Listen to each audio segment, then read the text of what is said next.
नमस्कार future doctors. नीट UG 2026 ची परीक्षा रिनीट एक्झाम 21 जून रोजी होणार आहे. वास्तविक NTA नॅशनल टेस्टिंग एजन्सी तर्फे आपल्या सर्वांना जो काही फीज भरलेली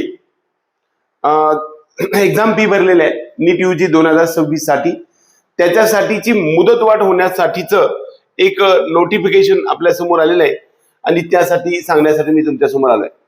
वास्तविक हे जे आहे ते नॅशनल टेस्टिंग एजन्सीच्या वेबसाईटवरती काल एक नोटिफिकेशन 27 मे 2026 ला आलेलं आहे.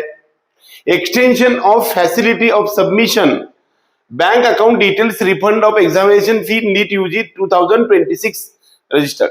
याचा अर्थ असा की बऱ्याच वेळा काय होतं की हे सर्व गोष्टी पाठीमागे ज्या विद्यार्थ्यांना म्हणजे महाराष्ट्र राज्यामधल्या किंवा भारत देशातील लोकांनी ज्यांनी फीज भरलेली होती, ओपन कॅटेगरीसाठी 1700 रुपये NTA कडे भरलेले होते, त्याचबरोबर EWS आणि ओपन साठी 1600 रुपये फीज भरली होती, EWS आणि OBC साठी.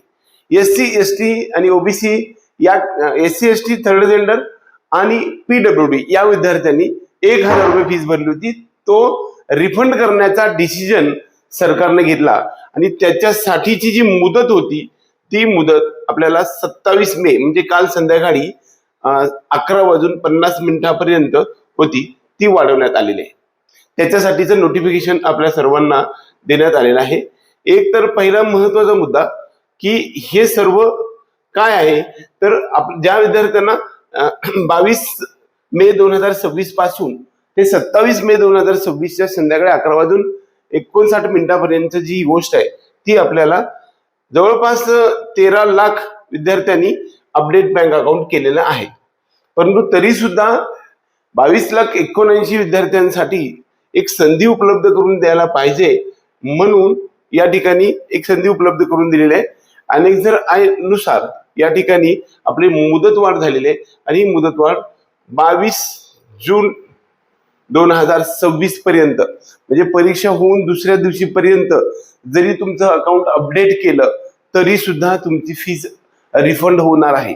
म्हणजे वेबसाईटचा जो रिफंड टॅब आहे तो आणखी चालू आहे. ज्या विद्यार्थ्यांना काही करता येत नाही असे विद्यार्थी आपल्या डिस्क्रिप्शन बॉक्समध्ये दिलेल्या नंबरवरती संपर्क करू शकतात.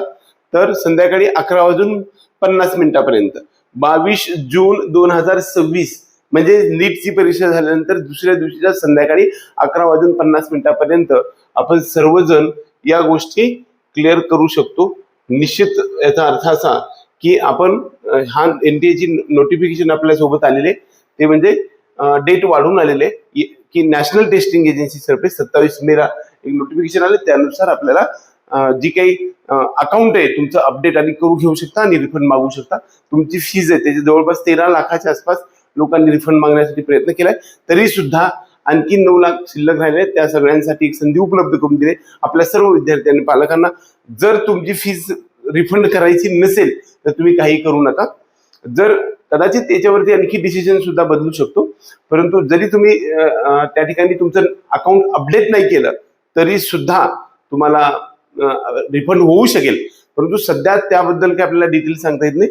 परंतु त्यांनी अकाउंट अपडेट करण्यास सांगितलेलं आहे. सर्व विद्यार्थी आणि पालकांना आपल्या करिअर मेकिंग गायडन्स चॅनलमध्ये हा जो व्हिडिओ आवडला तर व्हिडिओ लाईक करा. त्याचबरोबर आपल्या चॅनलला सबस्क्राईब करून बेल आयकॉन दाबा.